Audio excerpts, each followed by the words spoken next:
Right ప్రపంచమంతా కూడా ఇప్పుడు కలవరపెడుతున్న అంశం ఇరాన్ యుద్ధం. ఇరాన్ సుప్రీం లీడర్ ఖమేనీ మృతి చెందినట్టుగా ఇప్పటికే ట్రంప్ తన ట్రూత్ సోషల్ మీడియాలో పోస్ట్ చేశారు. చరిత్రలోనే అత్యంత క్రూరమైన వ్యక్తిలో ఒకరైన ఖమేనీ ఇక లేరు. ఇరాన్ ప్రజలు తమ దేశాన్ని తిరిగి దక్కించుకోవడానికి ఇదొక గొప్ప అవకాశం అంటూ అభివర్ణించారు Trump.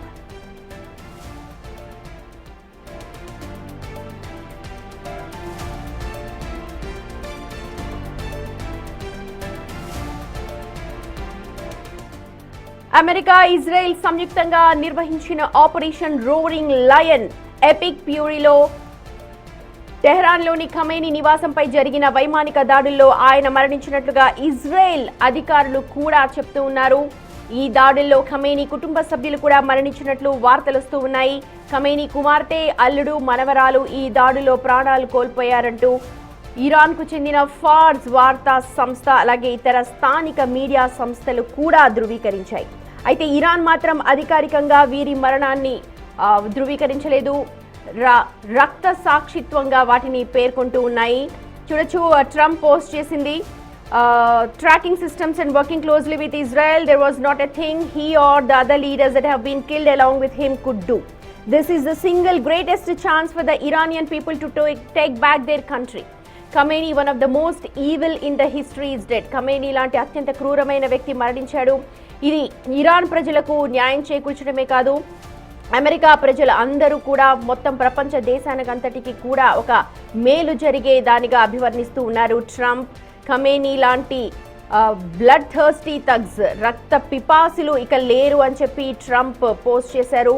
He was unable to avoid our intelligence and highly sophisticated tracking systems and working closely with Israel, and there was not a thing అని చెప్పి ఆయన తీవ్రమైన పదజాలాన్ని కూడా వాడారు. This is the single greatest chance for the Iranian people to take back their own country.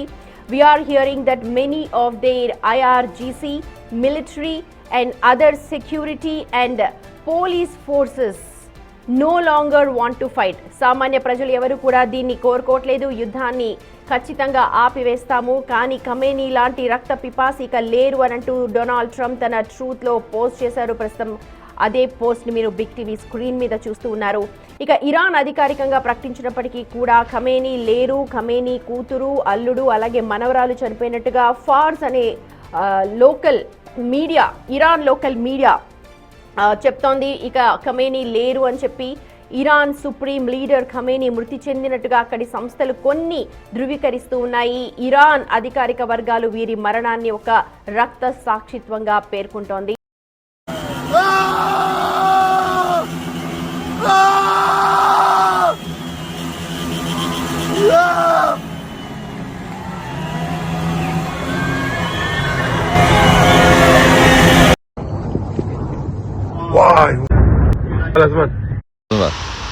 از اون ور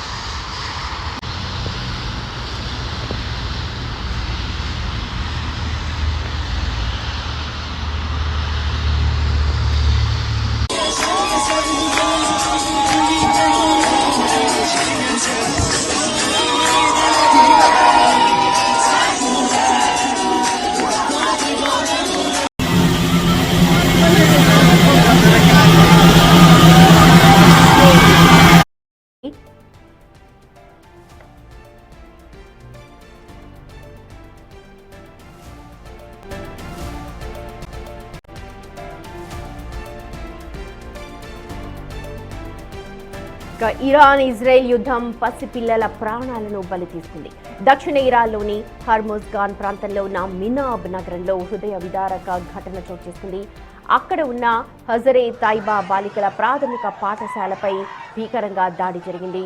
ఆ దాడిలో దాదాపు 85 మందికి పైగా చిన్నారులు ప్రాణాలు కోల్పోయారు. ఈ దాడులతో ఇరాన్ అంతటా కూడా శవాల దిబ్బలు కనిపిస్తున్నాయి. చూడొచ్చు, విజువల్స్లో కూడా బిగ్ టీవీ స్క్రీన్ మీద మొత్తం స్కూల్ బ్యాగ్స్, పుస్తకాలు అన్నీ కూడా రక్తసిక్తంగా కనిపిస్తున్నాయి. ఆ సమీపంలో ఉన్న ఒక మిలిటరీ బేస్ని చేసుకుంటూ దాడి జరిగింది, కానీ అది గురి తప్పి ఆ పక్కనే ఉన్న పాఠశాలపై పడడంతో ఈ ఘటన చోటు చేసుకుంది. మినాబ్ నగరంలో ఉన్న ఈ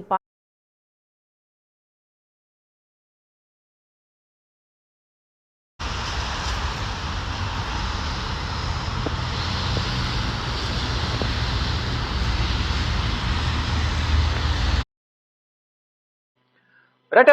ప్రధానంగా చూసుకుంటే గత కొన్ని రోజులుగా అమెరికా ఇరాన్ మధ్య చర్చలు విఫలమైన నేపథ్యంలోనే అమెరికా అధ్యక్షుడు డొనాల్డ్ ట్రంప్ చర్చలు విఫలమయ్యాయి, అణు ఒప్పందానికి సంబంధించిన చర్చలు విఫలమయ్యాయని ప్రకటించిన కొద్ది గంటలకే ఇజ్రాయెల్ భీకర దాడి మొదలుపెట్టింది. మొత్తం టెహ్రాన్ పైన ఇటు ఇరాన్ సుప్రీమో ఖమేనీ నివాసం ఉంటున్న టెహ్రాన్ ప్రాంతంలో ఖమేనీ కార్యాలయం పైన 100 మిసైల్స్ ఒక్కసారి దాడి చేసిన నేపథ్యంలోనే టెహ్రాన్ లోనే ఆ సమయంలోనే ఖమేనీ మృతి చెందారనేది ప్రధానంగా అందరూ భావించారు. కానీ లేటుగా ఇప్పుడు ఖమేనీతో పాటు వారి కుటుంబ సభ్యులు కూడా మనవడు, మరోవైపు కోడలు అలాగే అల్లుడు కూడా చనిపోయారని ప్రధానంగా తెలుస్తోంది. 100 మిసైల్స్ ఒక్కసారిగా దాడి చేసిన నేపథ్యంలోనే ఆ దాడిలోనే ఖమేనీ మృతి చెందారు ఇరాన్ సుప్రీమో అనేది ప్రధానంగా అధికారికంగా ప్రకటన విడుదల చేశారు. ఖమేనీ మృతితో అక్కడున్న ప్రజలందరూ కూడా ఖమేనీ వ్యతిరేక వర్గం అని కూడా సంబరాలు చేసుకుంటున్నారు. ఇళ్లలోనే భార్య భర్తలు కానీ మరోవైపు రోడ్లపైకి వచ్చిన మహిళలందరూ కూడా సంబరాలు చేసుకున్న పరిస్థితి కనిపిస్తుంది. మొత్తంగా చూసుకుంటే గత కొంతకాలంగా ఇటు అమెరికా ఇరాన్ మధ్య ఏదైతే అణు ఒప్పందానికి సంబంధించి చర్చలు అయితే జెనీవాలో జరిగాయో దానికి సంబంధించి అంటే ఇరాన్ లో యురేనియం నిల్వలు అనేవి భారీగా ఉన్నాయి. ఆ యురేనియం ని శుద్ధి చేయడం ద్వారా, అతిగా శుద్ధి చేయడం ద్వారా అణుబాంబులను తయారు చేయొచ్చు అనేది కూడా ఇరాన్ భావిస్తుంది. ఒకవేళ అణుబాంబులను తయారు చేస్తే అది ఉగ్రవాద దేశంగా పేరుంది కాబట్టి ప్రపంచ దేశాలను ఇబ్బందులు గురి చేసే అవకాశం ఉంటుంది కాబట్టి ఈ అణుబాంబులు తయారు చేసే అవకాశం లేదు. దానికి సంబంధించి చర్చలు జరగాలి, అణుబాంబులు తయారు చేసేందుకు అనుమతి ఇవ్వద్దు అనేది కూడా ప్రధానంగా అమెరికా అధ్యక్షుడు డొనాల్డ్ ట్రంప్ భావించారు. దానిలో భాగంగానే చర్చలు ప్రారంభించారు. చర్చలు ప్రారంభించినప్పటికీ కూడా ఇరాన్ అధ్యక్షుడు మరోవైపు Iran supremo Ayatollah Ali Khamenei కూడా ఎటువంటి వెనకడుగు వేయని నేపథ్యంలోనే ఈ యుద్ధం అనేది రావాల్సి వచ్చింది. దానిలో భాగంగానే ఒకవైపు చర్చలు జరుగుతున్నప్పటికీ కూడా మరోవైపు ఇటు అరేబియా సముద్రంలో యుద్ధ నౌకలను మోహరించారు. ఇక విదేశాలు కూడా యుద్ధానికి సై అంటూ కూడా ఎవరికి వారు సరిహద్దులు వెంబడి భారీగా బలహాలను మోహరించారు. ఎప్పుడైతే చర్చలు విఫలమవుతాయి వెంటనే మేము దాడి చేస్తాము, మీరు అయతుల్లా ఖమేనీని కూడా మేము క్యాప్చర్ చేస్తాము, గతంలో ఏదైతే వెనుజులా ప్రెసిడెంట్ ఏ విధంగా అయితే క్యాప్చర్ చేశారో ఇటు ఖమేనీని కూడా మేము క్యాప్చర్ చేస్తాము, ఆయన ఎక్కడున్నారో మాకు తెలుసు అంటూ కూడా ట్రంప్ పలుమారు వ్యాఖ్యలు చేశారు. ఎక్కడైతే ఈ చర్చలు విఫలమయ్యాయో అప్పుడు వెంటనే ట్రంప్ ఎంటర్ అవ్వకుండా ఇజ్రాయెల్ ద్వారా టెహ్రాన్ పై దాడి చేయించారు. ఆ దాడుల్లోనే ఆ ఖమేనీ కార్యాలయం మొత్తం ధ్వంసమైంది. ఆ ధ్వంసమైన కార్యాలయంలోనే ఖమేనీ కూడా మృతి చెందారు అనేది కూడా ప్రధానంగా తెలుస్తుంది. దానిలో భాగంగా మొదట అమెరికా అధ్యక్షుడు ట్రంప్ ట్వీట్ చేశారు. తర్వాత ఇటు ఇజ్రాయెల్ ప్రధానమంత్రి బెంజమిన్ నెతన్యాహు కూడా ట్వీట్ చేశారు. దాని తర్వాత ప్రజల్లో దీని ప్రభావం అనేది భయాందోళనకు గురవుతారు కాబట్టి ఇది అధికారిక ప్రకటన చేయకూడదు అనేది కూడా ప్రధానంగా ఇటు ఇరాన్ ప్రభుత్వం భావించింది. దానిలో భాగంగానే ఖమేనీ బ్రతికే ఉన్నారనేది కొంత సమయం దీన్ని ఆపాలి అని ప్రధానంగా ఈ ప్రకటన ఆపాలని కూడా భావించారు. కానీ ఇదంతా ప్రపంచమంతా కూడా తెలిసిన నేపథ్యంలోనే అధికారికంగా ఖమేనీ మృతి చెందారు. ఇటు రక్షణ రంగానికి సంబంధించిన రక్షణ శాఖ మంత్రి కానీ మరోవైపు వారి కుటుంబ సభ్యులు కూడా ఖమేనీ కుటుంబ సభ్యులు కూడా చనిపోయారనేది కూడా అధికారిక ప్రకటన చేశారు. 40 రోజుల పాటు బహిరంగ సంతాప దినాలు నిర్వహించాలని కూడా ఖమేనీ సంబంధించిన కుటుంబ సభ్యులు కానీ ఇటు ఇరాన్ ప్రభుత్వం కానీ నిర్ణయించింది. దానిలో భాగంగానే అధికారికంగా ఖమేనీ మృతి చెందారనేది కూడా ప్రకటన విడుదల చేశారు. అయితే ఇప్పుడు ఖమేనీ వ్యతిరేక వర్గం ఎవరైతే ఉన్నారో వారందరూ కూడా రోడ్లపైకి వచ్చి సంబరాలు చేసుకుంటున్నారు. కొంతమంది ఇళ్లలోనే ఇన్నర్గా ఇండోర్ లోనే సంబరాలు చేసుకునే వారు ఆ వీడియోస్ సోషల్ మీడియాలో పోస్ట్ చేస్తున్నారు. ఆ వీడియోస్ కాస్త వైరల్ అవుతున్న పరిస్థితి కనిపిస్తుంది. కొంతమంది ఆనంద బాష్పాలు కురిపిస్తూ ఉన్నారు. వారంతా కూడా రోడ్లపైకి వచ్చి సంబరాలు చేసుకుంటున్న పరిస్థితి కనిపిస్తోంది. అంటే ఈ అమెరికా మరోవైపు ఇరాన్ కు మధ్య చర్చలు జరగక ముందు సొంత దేశంలోనే ప్రజల మీద దాడులకు తెగబడ్డారు ఖమేనీ అనేది ప్రధానంగా. అంటే ఆ కృత్రిమ ఉద్యమం క్రియేట్ చేసింది అమెరికా వెనుకుండి అనేది కూడా ఖమేనీ కూడా గతంలో ఆరోపణ చేశారు. దానిలో భాగంగా ఇక్కడ ఆ ఉద్యమాన్ని అణిచివేసేందుకు ఖమేనీ కూడా తీవ్ర ప్రయత్నాలు చేస్తున్నారు. ఇటు భద్రతా బలగాలను పోలీసులను వారిపై ఉసిగొల్పి వారిపై దాడులు చేయించి దాదాపు 5,000 మందికి పైగా ప్రాణాలు కోల్పోయే విధంగా కూడా ఆయన వ్యవహరించారు. 2,400 మందికి పైగా అరెస్టులు జరిగాయి. 10,000 మందికి పైగా కూడా ఆసుపత్రులు పాలయ్యారు. వారందరూ కూడా సరిగ్గా చికిత్స అందక వారు కూడా ఆసుపత్రిలో మృతి చెందిన పరిస్థితి కనిపిస్తూ ఉంది. ఇక మొత్తంగా చూసుకుంటే ఇక రెండు దేశాల మధ్య యుద్ధం ఎప్పుడు వస్తుందా అని కూడా తీవ్ర ఆందోళన వ్యక్తం చేశారు ప్రపంచ దేశాల ప్రజలందరూ కూడా. దాని ప్రభావం ప్రపంచ దేశాల మీద అంటే ఒక అమెరికా మరోవైపు ఇరాన్ అంటే అమెరికా ఇరాన్ కు మధ్యలో అనేక దేశాలు ఉన్నాయి. గతంలో ఏదైతే వెనిజులాకు అమెరికాకు మధ్య దాడులు జరిగిన నేపథ్యంలో వెనిజులా అనేది అమెరికాకు అత్యంత సమీపంలో ఉంది. కానీ ఇరాన్ అనేది సముద్రాలు దాటుకుని మరి అరేబియా సముద్రం దాటుకుని మధ్యలో ఉన్న దేశాలను దాటుకుని ఇరాన్ పైన దాడి చేయాల్సిన పరిస్థితి. దానిలో భాగంగానే ఇజ్రాయెల్ సహాయం తీసుకుని ఇజ్రాయెల్ ద్వారా ఇరాన్ పై దాడి చేయించడం, దాని వెనుకుండి యుద్ధానికి కావాల్సిన యుద్ధ సామగ్రి అంతా కూడా అమెరికా సమకూర్చడం, అమెరికా కూడా దాడి చేసిన నేపథ్యంలో ఇరాన్ అనేది కుదేలైపోయింది, ఆర్థికంగా నష్టం చవి చూసింది, అనేక మంది ప్రాణాలు కోల్పోయారు. ఇరు దేశాలకు అంటే ఇటు అమెరికా, ఇజ్రాయెల్, మరోవైపు ఇరాన్ కూడా అత్యంత ప్రాణ నష్టం అయితే జరిగింది. అంటే సాధారణ ప్రజలు ప్రాణాలు కోల్పోవడంతో పాటు ఈ యుద్ధంలో ఎవరైతే ఉన్నారో సైన్యం వారు కూడా ప్రాణాలు కోల్పోయారు. ఇక ఆర్థిక నష్టం అనేది, ఆర్థిక విధ్వంసం అనేది ఇజ్రాయెల్ అలాగే అమెరికా ఇరాన్ కు సృష్టించాయి. కానీ ఈ ఇరాన్ ఆర్థికంగా మళ్ళా కోలుకోవాలంటే కొన్ని సంవత్సరాలు పడుతుంది అనేది కూడా బెంజమిన్ నెతన్యాహు కానీ డొనాల్డ్ ట్రంప్ కానీ చెప్తూ ఉన్నారు. దానిలో భాగంగానే అంటే నియంత పాలన కొనసాగిస్తున్నారు. అయితే మేమేదైతే చెప్పామో యురేనియం నిల్వలు ఉన్నాయి, ఆ యురేనియం ను బాగా శుద్ధి చేయడం ద్వారా అంటే దానికి వినియోగించవలసిన దానికి వినియోగించాలి, కానీ విధ్వంసానికి వినియోగించేందుకు ఇరాన్ అధినేత సుప్రీమో పనిచేస్తున్నారు. దానిలో భాగంగానే అణు ఒప్పందాలకు సంబంధించి అణుబాంబుల తయారీ అనేది నిషేధం విధించాలి, అణుబాంబులు తయారు చేయకూడదు. అంటే అదొక ఉగ్రవాద దేశంగా మేము పరిగణిస్తున్నాం కాబట్టి ఎవరి మీద అయితే వారికి కోపం ఉంటుందో ఆ సందర్భంలో అణుబాంబులు వినియోగించడం ద్వారా ప్రాణ నష్టం అనేది చాలా ఎక్కువగా ఉంటుందనేది కూడా ప్రధానంగా భావిస్తూ ఉన్నారు. దానిలో భాగంగా అమెరికా అధ్యక్షుడు దీనికి సంబంధించి చర్చలు అనేది చర్చలు జరిపిన నేపథ్యంలో ఇరాన్ సుప్రీమో దీనికి సంబంధించి ఎటువంటి అంగీకారం వ్యక్తపరచలేదు కాబట్టి యుద్ధానికి దిగాల్సి వచ్చింది.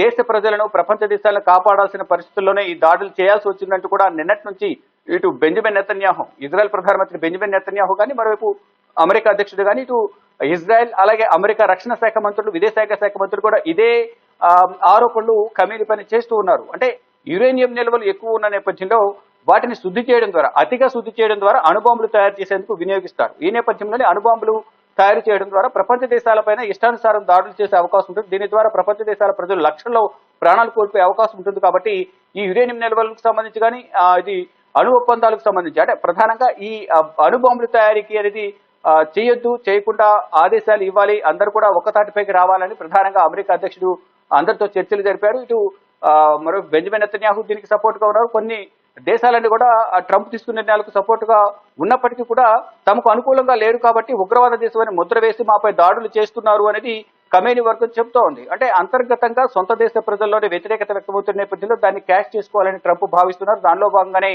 కృత్రిమ ఉద్యమం క్రియేట్ చేసి ప్రాణాలు కోల్పోయేలా చేస్తున్నారు, సొంత ప్రజల ప్రాణాలు తీస్తున్నారు. సొంత దేశానికి సంబంధించిన కొంతమంది ప్రతిపక్ష పార్టీల నేతలు అనేది ఖమేని కానీ, ఇటు మరోవైపు ఇరాన్ అధ్యక్షుడు కూడా ఇదే వ్యాఖ్యలు చేశారు. కానీ ఏదేమైనప్పటికీ కూడా ఈ కృత్రిమ ఉద్యమం అయినప్పటికీ కూడా అనేక మంది ప్రాణాలు కోల్పోయారు, అనేక మంది ఆసుపత్రి పాలయ్యారు, అనేక మంది జైలు పాలయ్యారు.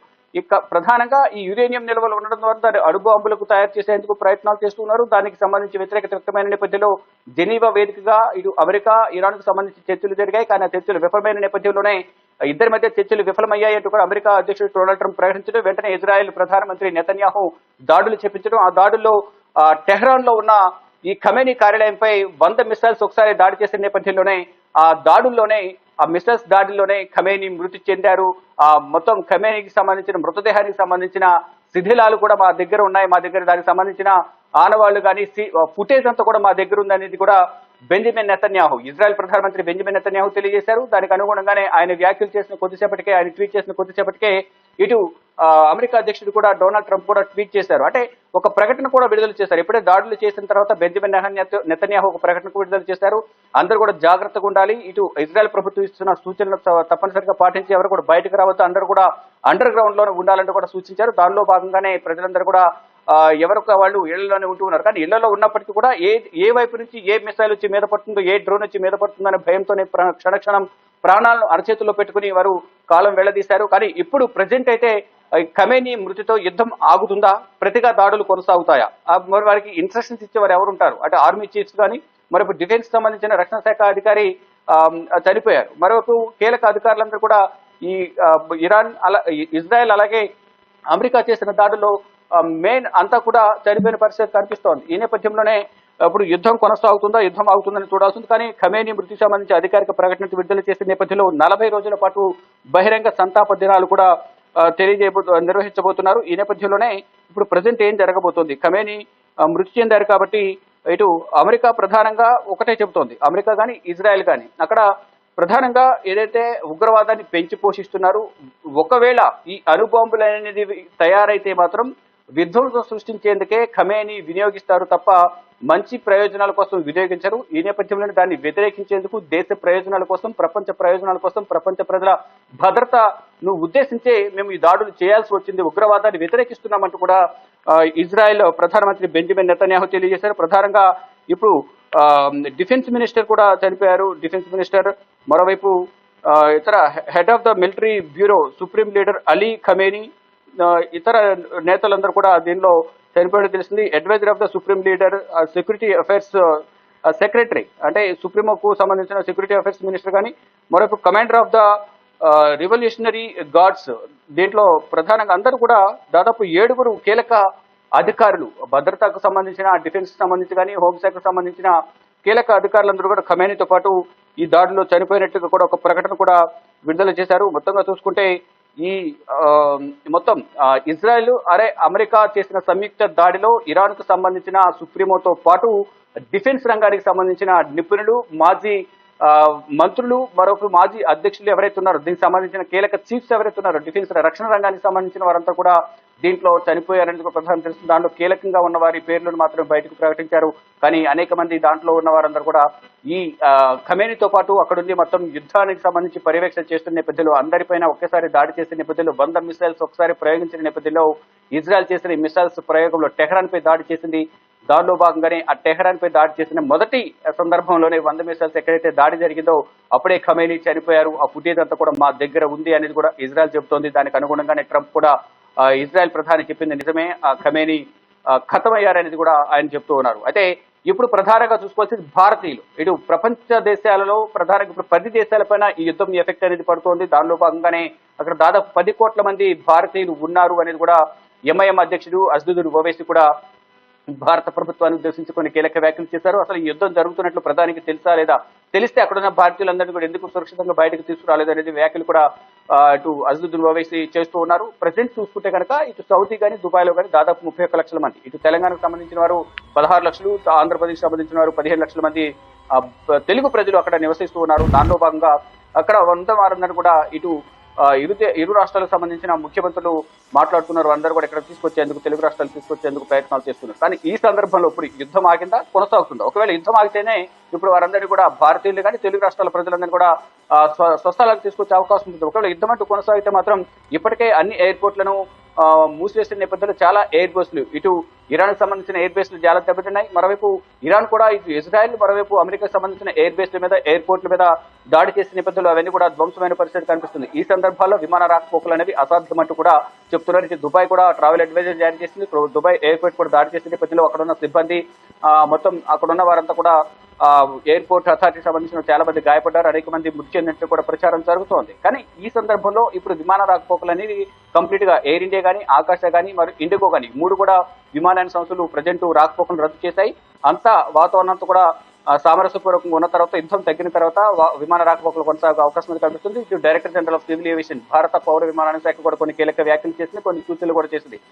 ఎక్కడైతే యుద్ధం ఎఫెక్ట్ ఉందో ఆ దేశాల్లో ఉన్న ప్రజలందరూ కూడా రాయబార కార్యాలయంతో, ఎంబసీ కార్యాలయంలో ఉన్న సిబ్బందితో సంప్రదింపులు, వారితో టచ్లో ఉన్నట్టు హెల్ప్ లైన్ నంబర్లు కూడా ఇచ్చిన నేపథ్యంలో వారందరితో సంప్రదింపులు జరపడం ద్వారా ఎప్పుడు అక్కడి నుంచి బయలుదేరాలి ఏంటి అనేది కూడా ఎప్పటికప్పుడు సమాచారం ఉంటుంది. కాబట్టి ఎవరు కూడా బయటకు రావద్దు. ఇప్పుడు యుద్ధ వాతావరణం కొనసాగుతుంది కాబట్టి బయటకు రావడం ద్వారా ప్రాణాలు కోల్పోయే అవకాశం ఉంటుంది. కాబట్టి సురక్షితంగా ఉండాలంటే ఎవరివారు వారి ఇళ్లలోనే వాళ్ళు ఉండాలి, అండర్ గ్రౌండ్ లోనే ఉండాలని కూడా భారత ప్రభుత్వం ఆదేశాలు జారీ చేసింది. దానిలో భాగంగానే ట్రావెల్ అడ్వైజరీ కూడా ఇచ్చింది.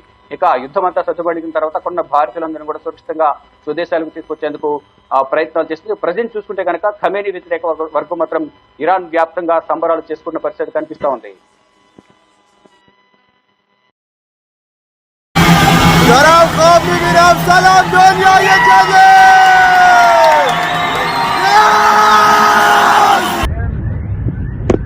איזה תפיסה יש לי, חבל לך על הזמן.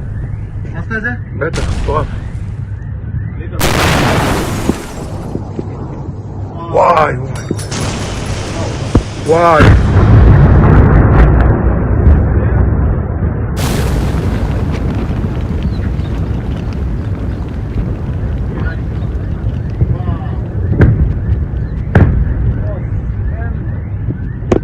איזה תפיסה יש לי, חבל לך על הזמן. עשת את זה? בטח, מטורף. וואי וואי וואי. וואי.